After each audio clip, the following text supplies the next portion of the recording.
Hello and welcome to my world and a topic of discussion and that I hope will be a new series of videos. What ifs, headcanons,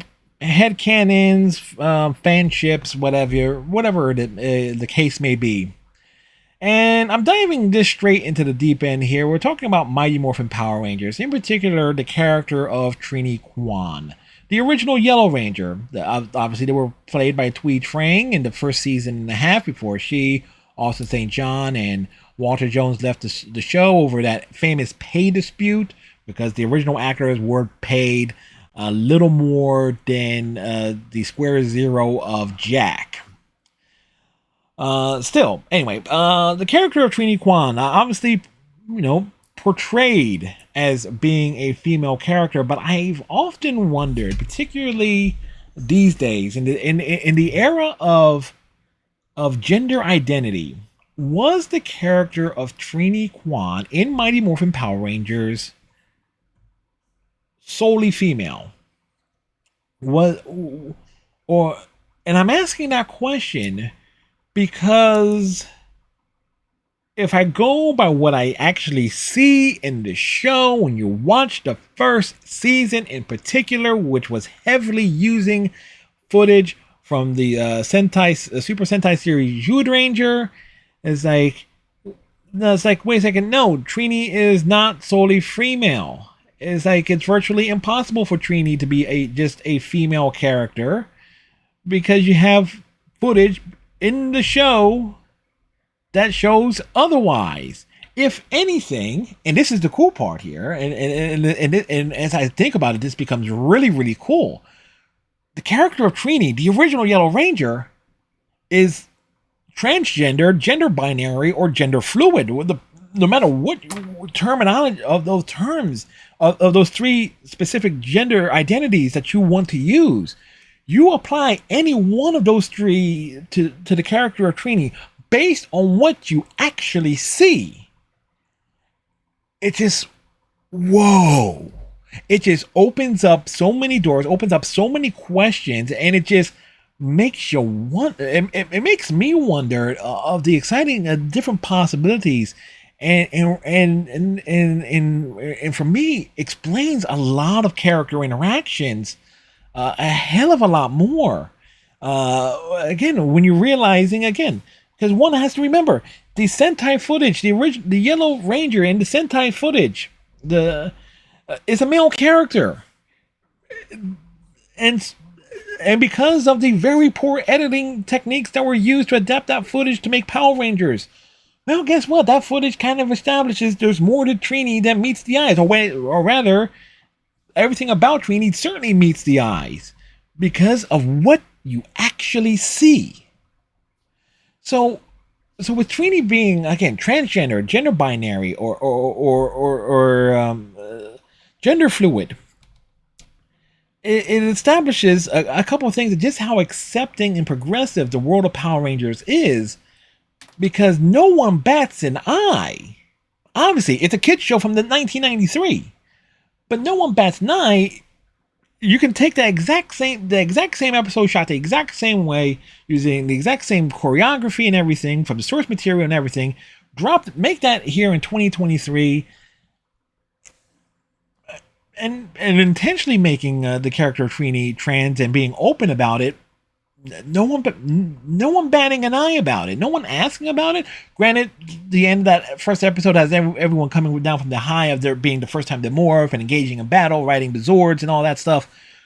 But again, no one asks about it. No one questions it at all. Hell, the only time I've ever seen, and this actually sparked me thinking about this here, was someone sent me an old fanfic regarding it. It's like, wait a second. It's like they're saying Trini just morphs and that it just gains that physical aspect of themselves. It's like, nah, that's not as interesting. It's like that they are. And that you can just look at them and assume that they are female, but when they morph, it's something else entirely. So it just makes it really, really cool for me. Just thinking about it. And this also, and I like to think, again, if the character of Trini is trans, non-binary, gender fluid, if the Rangers are so progressive and like they're not going to ask about it, it's like really the question is though on another side of it that they already know, because you go back into that first episode, the Day of Dumpster episode, it's established really quick that everyone knows each other, even though it's clear that they will be like in different clubs or interests. It's like that first shot of the after Rita is set free on the moon, which I don't really think it's the moon. I think it's Mars. Now that I think about it, like you see, Trini is practicing off to the left. The first time you see the juice bar, Trini's practicing off to the left. You got Kimberly doing some gymnastics on a balance beam. Zach is doing his own thing off in the corner. Jason is preparing for a class.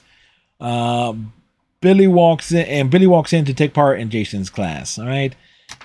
So it's like, but within like a couple minutes, so it's established that they all know each other, because once Bulk and Skull walk in, and I want to talk more about that in a bit there as it relates to like and more to my theory there. It's like, or at least the possibilities that this is all creating in terms of my mental headcanon here.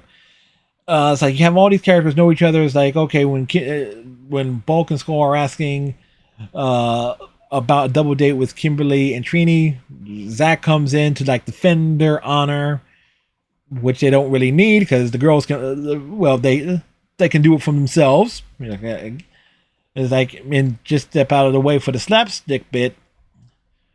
But it's but then you see that, okay, Kimberly, like almost like next scene, Kimberly and Trini are watching with interest Billy taking part in Jason's in Jason's class, and everything progresses from there. And then you get the initial group shot of them sitting around the table waiting for their smoothies from Ernie.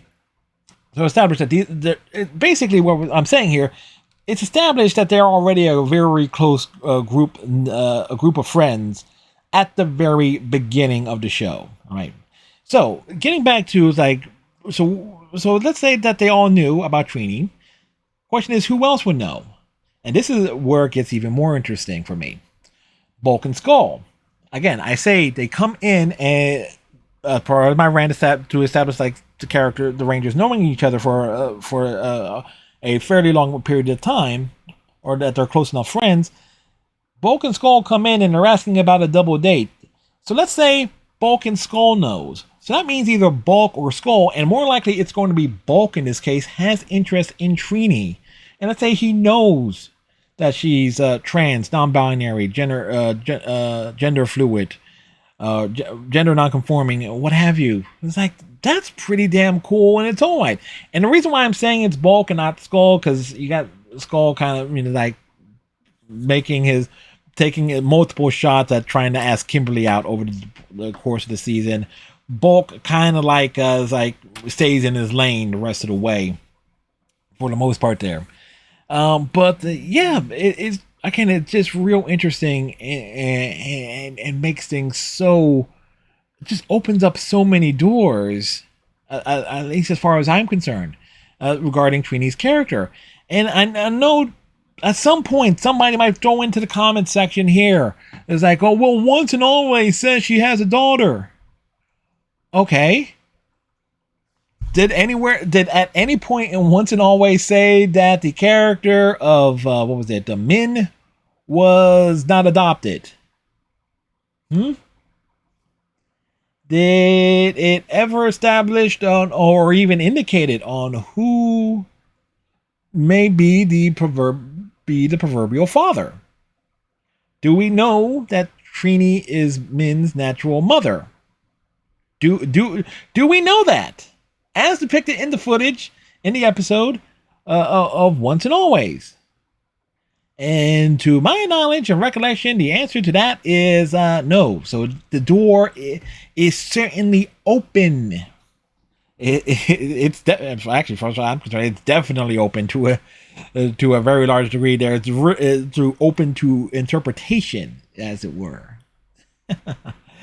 So it's like, again, it raises so many things there. So let's say let's say Trini is let's say push this fan theory forward. Trini,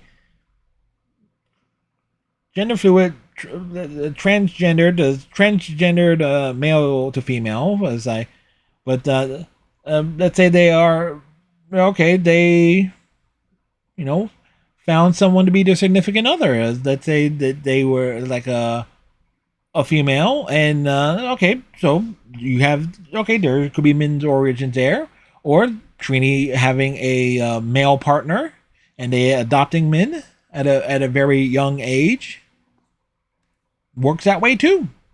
Like either way, it works. It's like it all fits. It's like that's again. It's like, and I'm spitballing here. I'm not working off of a script or anything. I'm just my frantic and you seeing how my mind works is like start thinking, start piecing all this stuff together. And this also, to an extent, I would say would also extend a lot more. You can apply the gender identity question to several other Power Ranger iterations going forward, depending on if there was a gender swap between the character in the Sentai footage of a particular series and its Power Rangers adaptation. So the thing is, though, it's a little bit trickier going forward because the editing got so much better, and I'm not really familiar off the top of my head. I being honest with you, I cannot think of another depiction of where there could be a question regarding anyone's gender identity in and everything regarding Power Rangers that I've seen like going forward. I was like, then again, in terms of when I was watching the series very closely, is really much through the end of Power Rangers in Space, but that's, I think maybe then there could have been a question or two. Maybe with Power Rangers Turbo as well regarding the Sentai origins.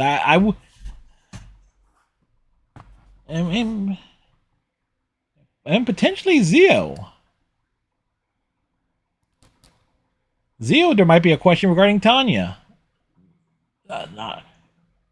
I would have to look into that. Now that I think about it, I would definitely have to think about that some more, or look into that footage at some point. Anyway, we it's like this has already gone on a bit here, but yeah, if you have your thoughts and theories regarding this, leave them in the comment section below. And if you wanted to be a total jerk about it, leave your comments in as well, because that just helps me out in its own way for terms of views. But yeah, go ahead and embarrass yourself and try and be an asset regarding regarding that. I would love to smack you down. Anyway, with that said, tighten your friendship bracelets. Be safe. Have a good one. Again, leave your thoughts and comments and your own theories regarding the gender identity of the original of Trini, the original Yellow Ranger. And we'll see y'all in the next video, whatever that may be. Bye.